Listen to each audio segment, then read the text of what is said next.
बिस्मिल्लाहिर्रहमानिर्रहीम। मेरा नाम साइमा है और मेरी उम्र 29 साल है। मेरी पैदाइश और परवरिश पाकिस्तान में कराची की सरहद पर एक छोटे से गांव में हुई। मेरे ख़ानदान वाले काम करने वाले लोग हैं और इन्होंने मेरे और मेरी 4 बहन भाइयों के लिए हर मुमकिन कोशिश की। मैंने 16 साल की उम्र तक तालीम हासिल की और फिर अपने वालिदैन की मदद करना शुरू कर दी। मैं 25 साल की थी जब मेरे वालिद ने शादी के लिए रिश्ते तलाश करना शुरू कर दिए। तब मेरा तारुफ एक दूर के रिश्तेदार के बेटे अब्दुल से हुआ और वो बर्मिंघम में रहते थे।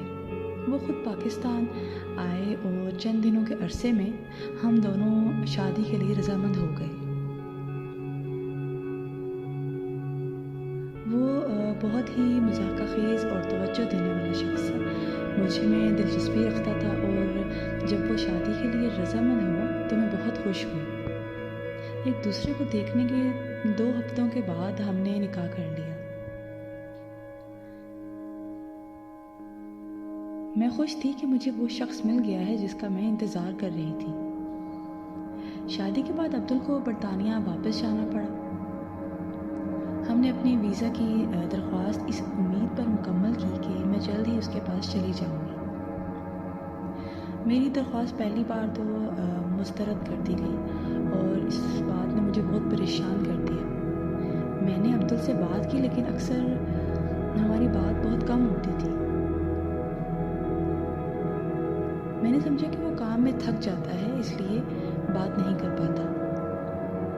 जब मेरा वीज़ा आ गया तो मैं बरतानिया चली आई और मैं अपने नए ख़ानदान में शामिल होने के लिए बहुत खुश थी।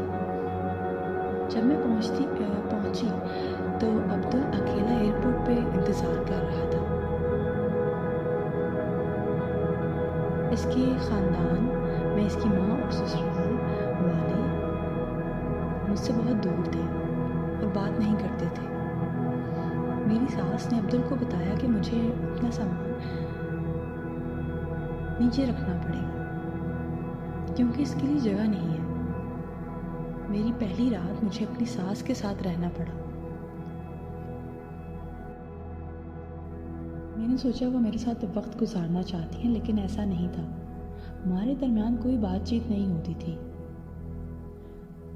मेरी सास मुझे अक्सर फर्श पर सोने को कहती थी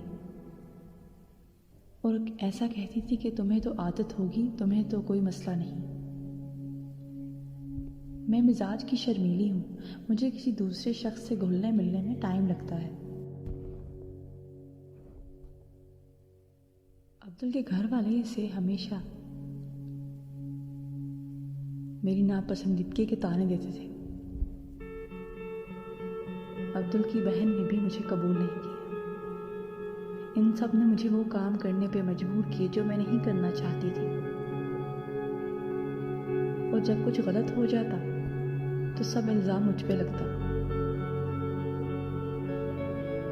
मेरी शक्ल सूरत और महदूद अंग्रेज़ी की वजह से मुझे ताने दिए जाते, मुझ पर हंसा जाता। वो नहीं चाहते थे कि मैं उनके साथ बैठकर खाना खाऊं।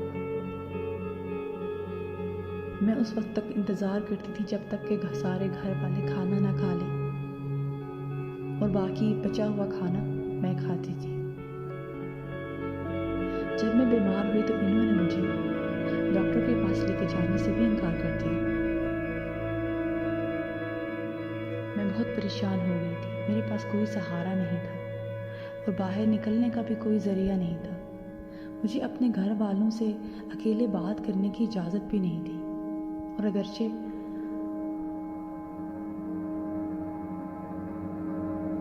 अब्दुल ने मुझे फ़ोन दिया लेकिन उसमें क्रेडिट नहीं था। अब्दुल अक्सर मुझसे नाराज़ हो जाता था और घर भी नहीं आता था। 6 माह के बाद अब्दुल ने पहली बार मुझ पे तशद्दुद किया। मैंने इसकी शर्ट गलत इस्त्री कर दी थी। इसकी वजह से इसने मुझे कंधों से पकड़कर दीवार से टकरा दिया और पर थूकता रहा और मेरे चेहरे पर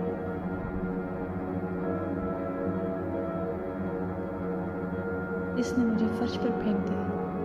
घर वाले मुझसे मिलने में नाकाम रहे। अब्दुल का गुस्सा दिन ब दिन बढ़ने लगा और जिस्मानी ज्यादती बाकायदगी से होने लगी। मेरे पास जाने की कोई जगह नहीं थी और मैं बहुत खौफज़दा थी कि मैं कहाँ जाऊँ।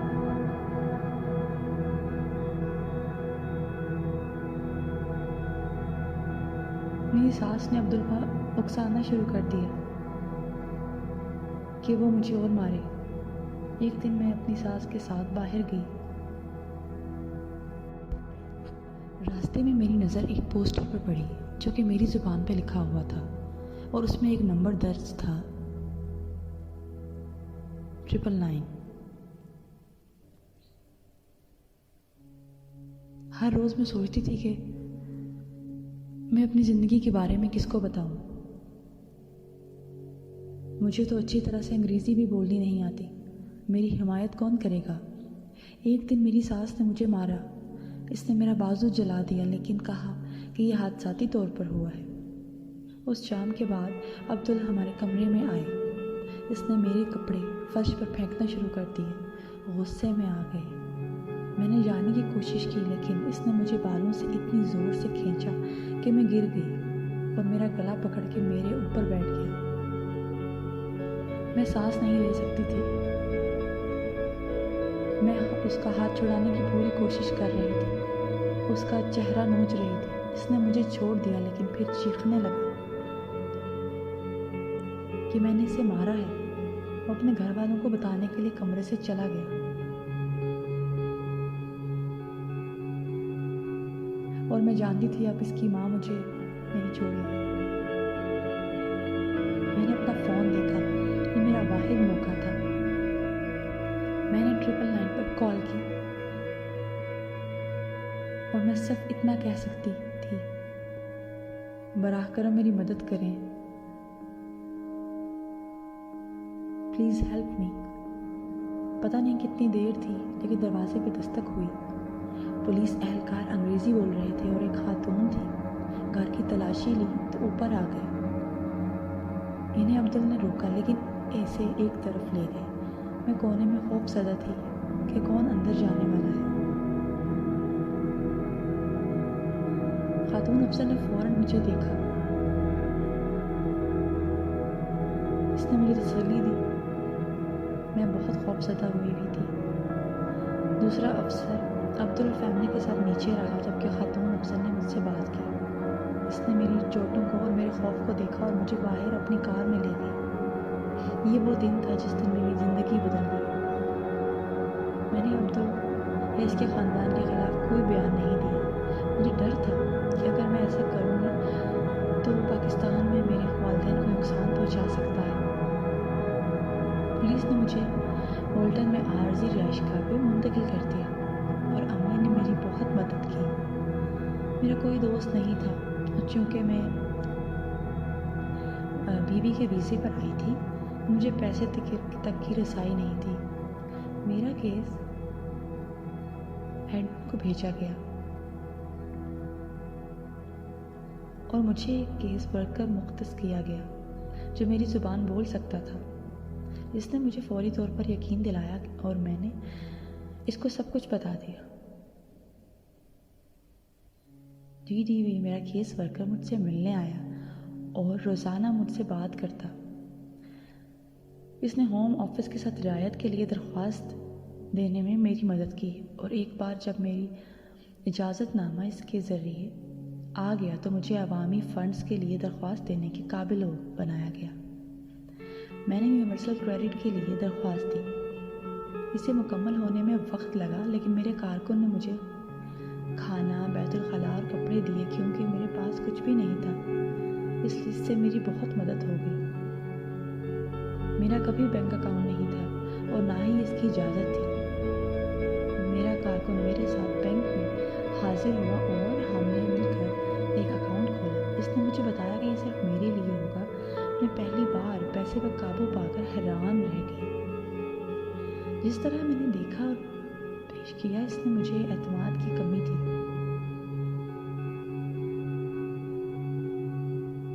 अगर मैंने कुछ गलत कहा, मैं बोलने से डरती थी, लेकिन मेरे केस वर्कर ने मुझे जज्बाती मदद फराहम की। इसने सुना, समझा, मुझे यकीन दिलाया कि मैं आगे बढ़ सकती हूँ। अगरचे मैंने अपने शौहर और इस ख़ानदान की इत्तला नहीं दी। मैं इनके साथ कुछ नहीं करना चाहती थी। मैं तलाक के लिए दरख्वास्त देना चाहती थी और अब मैं इनसे मुंसलिक नहीं रहूँगी। मेरे कारकुन ने मुझे से तलाक के बारे में मशवरा लेने के लिए बात की और इसमें मेरी बहुत मदद की। होटल में रहने में मुझे बाहर निकलने की हिम्मत दी। मुझे कोई नहीं जानता था, इसलिए मुझे कोई खौफ नहीं था। मैंने ये देखना शुरू किया कम्युनिटी में ग्रुप्स तक रसाई हासिल कैसे करते हैं और मैंने इसकी कोशिश की। मैंने अपनी अंग्रेज़ी को बेहतर बनाने के लिए कॉलेज शुरू किया और दोस्त बनाने शुरू किए।